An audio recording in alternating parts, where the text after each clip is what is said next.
It's time for Lefties Losing It, and former CNN hack Don Lemon continues to defend the indefensible. His role in storming a church during a Sunday service, terrifying parishioners, including little kids.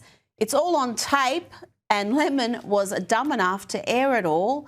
So despite his denials, we know he was aware of what these crazed activists had planned, and he was on board with every bit of that lunacy.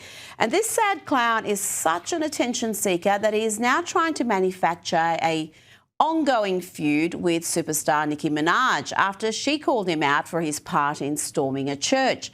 He's hit back with this ugly diatribe. Nicki Minaj, stop talking about for which you know nothing about. This is out of your depth, by the way. And you are a homophobic bigot. You don't care about African Americans, and you're not an African American. From what I know, you are reportedly an undocumented citizen, so you should be deported under Donald Trump's rules. Get a life. Stop being a pick-me. You should have put a pick-me doll on that damn tweet instead of a Chucky doll, because you are nothing but a pick-me.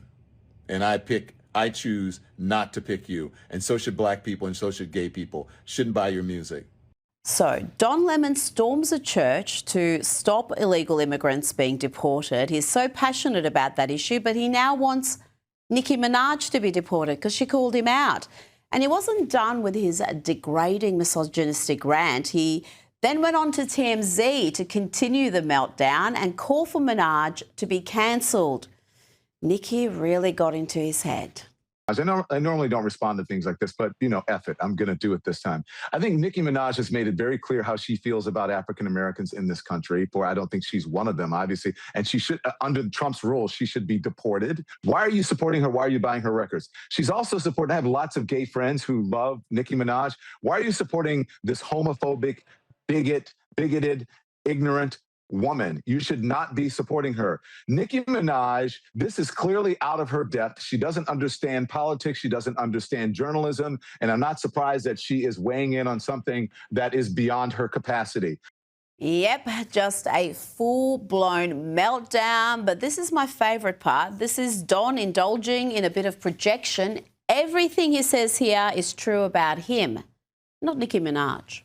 Nicki Minaj is a pick-me. She will do anything that is expedient for her politically. And again, she's ignorant. She doesn't know what she's talking about. She's always weighing in on things that she doesn't know about. Nicki Minaj should just sit the down.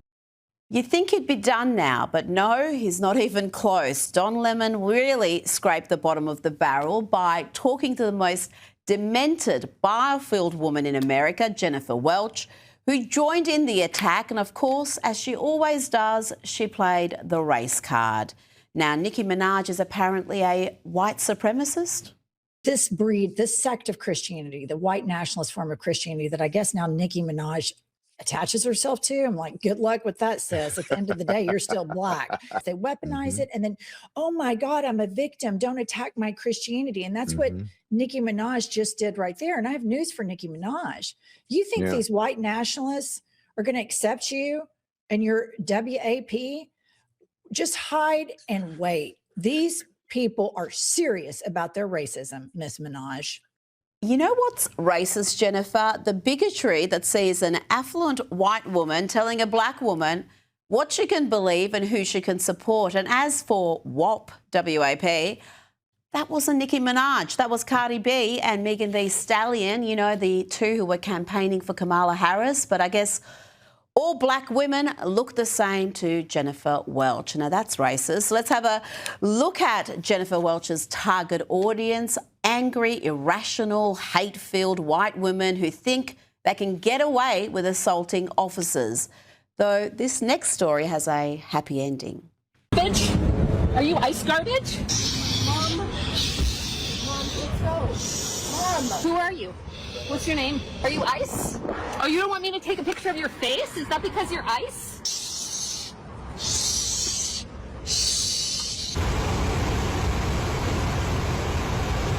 And here is a dude who should also be in handcuffs. He thinks he's being clever here, but he's just inciting violence. Please do not protest by taking wet newspaper and sticking it to their windshields in the cold weather. Also, do not protest by mixing rust and the powder from an Etch-a-Sketch and finding a magnesium sparkler and lighting it over an engine block. Please do not protest that way. Air let out of tires, terrible protest method. Water balloons filled with dog, terrible protest method. Now let's have a dose of celebrity idiocy. Here is actor and Zoran Mamdani fanboy Mandy Patinkin explaining the little explored notion that Donald Trump is literally Hitler. He must be the first lefty losing it to come up with that genius analogy. Breaks my heart that I'm listening to the things that certain members, Donald Trump, Ted Cruz, are saying. This is hate speech. Hitler was called a fool. He was called a goof, a silly person, made fun of. And then he got to be Hitler. It's not a joke. These things happen, and there's great similarities. Instead of it being Jews, it's Muslims. Instead of it being blacks who were in slavery, it's Muslims. Similarities between the language of Donald Trump and the language of Adolf Hitler. Yes, sir. And it's undeniable. Undeniable, he says. What a sad, sad fool he is. But the question has to be asked, just how violent are the modern left, the so-called resistance protesting against the Trump administration? Are they so filled with hate that they'd crowdfund shootings and bombings? Documentary filmmaker Ami Horowitz travelled to Minnesota to conduct a hidden camera experiment among anti-ICE protesters. I want to raise money for weapons. I want to go after ICE. We need money for weapons, for bombs. We need to fight back against these animals. I'm with you. We need to tear them apart, literally, not figuratively. Do you want me to get off live while you talk about this? Yes. Guns, explosives. That's the kind of language they understand, and that's what we need to do. If you feel me. Yeah, 100%. This is just not working. You feel me? I feel you. And that takes weapons, and that takes explosives, and that takes blow up. You know what I mean? Yes. Okay, it's a GoFundMe. That's what I was wondering. It's a GoFundMe. We gotta fucking kill these motherfuckers. You know what I'm saying? Yeah. We need to go after these people. Yeah, absolutely. We need to hurt them. We need to kill them. I think we have to start killing people, man, frankly. Right. I think that's the only way for us to get the message across because, let's be honest, saying F you, they don't give a yeah, literally. Exactly. They're just like, look at these guys wasting their time again. I know what you mean. Okay. It's easy to get these lunatics to agree that violence and killing is the only way, but would any of them be willing to donate money to fund acts of violence, acts of murder? Let's see. I mean, I'm kind of a broke college student, but I'll donate like 10, 20 bucks. Not very much. I'm a student. Maybe like 50 bucks. 15 bucks? Yeah. Maybe like $50 per That's day. Yeah. Bless you. Bless you. Oh, we probably spent only like 20 bucks. Thank you so much. Yeah, thank you for being out here too. Take care. I appreciate you. Peace and love. Yeah, peace and love. Peace and love. Peace and love, brother. Take care. Love you, man. Peace and love indeed. Let's bring in documentary filmmaker and commentator Ami Horowitz. Ami, your violent rhetoric and plot to commit violence against ICE agents, it seemed to be terribly popular. Did you have any pushback? By the way, did you notice that one guy goes, "I love you, man"? He was so taken. He was so excited by it. His emotion just came out. By the way, I also want to point out that if you notice each one was like, "I'm a broke college student." One person was like, "My husband just got laid off, but I'll drop 50 on you, okay? A 50 burger." Yeah. Yeah, they were excited to do it. And to answer your question, did anybody say no? No, not a single person said no. I want to point something out also, is that I was only there for 30 minutes because my security team noticed that they had recognized me after 30 minutes and that things were about to go down. So I had to hightail out of there. So I raised nearly $200 in less than 30 minutes from these people. Peace and love, right? You feel me? You feel me? I mean, this was, look, when I do these experiments, when I'm sitting on my couch and I'm smoking a cigar and having some scotch, and I come up with this idea, I often go, nah, there's no way, right? There's no way that they will give me money to, and I was very clear about the use of proceeds, Rita. I wasn't hiding it. I was saying I want to buy guns and explosives because I want to kill ICE officers. There's no nuance to what I was saying. It was very, very, very clear. Yeah, this is the kind of people that we're dealing with. Violence is their currency. This is how, look, when I shoot in New York, frankly, I don't have a security team. But when I go to Minneapolis in particular, Seattle, Portland, those three cities in particular, if you don't have security, you're taking your life in your own hands. Just the day after I shot that, they grabbed the same place that I was shooting. They grabbed another conservative YouTuber. They dragged him, beat him, and stabbed him. There's no police presence. ICE are the only people out there, and they are actually quite calm. The only time they get involved is when they start approaching ICE officers and impeding them from coming out. This is what we're dealing with, okay? And, also, look, I want to be clear. They're also not, look, I'm in support of ICE, right? You know that, 100%. I think there's also kind of an optics problem that we have, okay? And I think it's something that we need to fix. Part of what I was doing here was to show that it's difficult for ICE to deal with these people because they are, in fact, violent. But I also think, on the other hand, there's a way to deal with this. The numbers are not good for President Trump. And I think it's because, not that I support everything ICE has done, but there's an optics issue. Even though he was leading this immigration issue, obviously by double-digit points, he's now underwater on the way they view ICE, whether or not their cities are more safer, and the immigration issue in general. So I think we have to find a way to deal with this in an optic level. Well, yeah, the optics are a problem. But then again, when you've got segments of the media who are failing to report on serious aspects of this debate, then you're going to have that perception out there. But back to these protesters, as we saw, they're far from peaceful. Their appetite for violence, for essentially what is terrorism, is high. What can be done in the bigger picture beyond this particular debate and this protest? Because this seems to be a phenomenon with the modern left where they think the ends justify the means. And if it means you're going to have to kill somebody, then they can rationalise it in their minds. Yeah, there's no limiting principle because the rhetoric that everyone, they're no question, they're taking their cues from the media, from the center left. I mean, when the center left is saying and the media is saying that we're in a fascist state where you have to show your papers like they did in Germany, okay? By the way, as a Jew, I can't think of a more offensive comparison than that. They're taking their cues from the media. And again, like I said, there's no limiting principle. So if you're dealing with Nazis, you're going to why not kill people who are Nazis, right? I mean, I think we would all support attacking Nazis. And that's the rhetoric that we're dealing with. And I think it's also important to point out is that these people also, they really care about what the tactics of ICE, or this is a larger issue. And my argument is that this is a larger issue. What they're looking for are open border. This is what the hard left wants, not the center left, but the hard. They want an open border policy. They want as many illegals to be in the country. They don't care about the issues of fraud and violence and crime. It's meaningless to them. But what matters to them is they want a permanent leftist majority that can defeat Republican values and Republicans at the electorate forever. That's their goal. If that means filling it with criminals across the border, they have no issue with that whatsoever. Zero.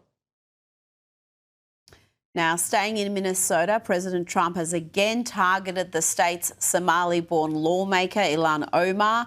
He's called her crooked army, and there is now an investigation by congressional Republicans on the House Oversight Committee into how Ilhan Omar has amassed such significant wealth as a politician. In just 1 year, Omar's net worth jumped $30 million, according to Financial Disclosures Army. I mean, she's not alone. There is a lot of people who seem to be going into politics and coming out very rich when they started with nothing. And it just erodes trust in politicians, in democracy.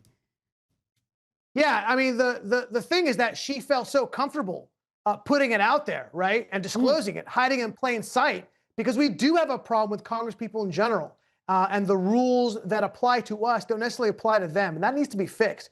But look, here is a lesson for all the kids, Rita. You ready? The sunglasses will always get you, okay? Do you remember there was, with the whole Somali daycare fraud, there was a dude who gets up there when his daycare center was accused of being part of stealing money, and he was talking about how his documents were stolen. Nothing else, but the documents were stolen. Of course, it's all coming out now that was kind of an inside job. He was wearing $2,500 sunglasses, okay? And Ilhan Omar, the socialist queen, she rolls with Prada and Jimmy Choo sunglasses, right? Thousands of dollars in sunglasses. Yeah, if I was worth $30 million, I might also drop $500 for a pair of shades. Look, this is a problem. Are we shocked? Look, I can see the argument how one could have a company that went from 0 to 30 million in net worth over here. It is possible. But where there's smoke, there's fire. And her husband, he's been embroiled in a bunch of shady stuff, right? They had this winery. By the way, no shade on winery. I love a bold Grenache, okay? But this company has had so many issues with investors, right? Where investors sued them for breach of contract. Another investor in the wine company and this other company they had, which sold the ganja, was being sued for fraud, okay? If you remember not too long ago, right before they got married, her campaign was paying him to be a consultant. That's an ethical no-no. And frankly, other things. And then conveniently, there's a lot of things when there's a lot of things when it comes to Ilhan Omar. I mean, there is serious concerns that she married her own brother at one point, Army. So everything you describe now seems fairly minor in comparison. Yeah, look, there's some gross stuff, Ilhan, no question about it. And I think an investigation is warranted. But you made the point, which I made at the beginning, is like, look, there needs to be. We talked about a bunch of congresspeople famously, including Nancy Pelosi, who have skyrocketed net worth when they actually don't have a job for decades other than being in Congress. So, yeah, I think we have to take a closer look at these rules and laws in general that allow somebody to be so brazen with that. Now, one of the most underreported stories of the last month has been the massive drop in crime numbers in the US. The number of murders has dropped by almost 20%, the largest single-year drop. There was also drops, Army, in the number of assaults, rapes, robberies. This is good news, but it's good news that did not get a great deal of coverage. No, it didn't, and obviously they didn't cover it. I mean, they certainly did cover it when it was under the Biden administration, but didn't cover it under the Trump administration. Now, look, to be honest, federal policy doesn't have a huge amount of reflection on local crime statistics. That's more about the local governance of those cities. Although there was a 28% drop in murder and robbery and rape in Washington, D.C., I think one can make the argument that bringing the troops there certainly had an effect on that. But there was also a 28% drop in other cities. New York had a 20% drop. Chicago almost 28%. And so, look, crime numbers are interesting, and it takes time to see where those numbers are coming from. Kind of, a 9, 10, 12-month statistic doesn't tell the entire story. We'll find out. But look, I'm open to the argument that when they see a president who's tough on crime, yeah, that might deter people from committing certain crimes. I could buy into that. And if you deport a few criminals, that probably helps as well. Now, let's end on some happy news. Lotus is pregnant. Yes, the second lady of the United States, Usha Vance, is pregnant with her fourth child. Army, she is an impressive woman. She's a top litigator. She even clerked for Supreme Court Chief Justices, and soon she's going to be a very busy mother of four and possibly a future First Lady. Yeah, SLOTUS. I don't like that term. That's a weird term. Don't use that again, please. Please, I didn't come up with it. It's Second Lady of the United States. No, I get the acronym. Fair, fine. FLOTUS, FLOTUS flows a bit better. Yes. Okay. She is she's an amazing person, really a very impressive person. But again, I have to hearken back to when President Trump and JD Vance were running, and MSNBC said, yeah, all JD Vance wants are more white kids. Yeah, he's producing a lot of brown kids, just a new one. So, just going back to that one lady who said it, there's another brown kid in the world created by JD Vance. So there you go. Army Horowitz, thank you so much for your time tonight. Always a pleasure.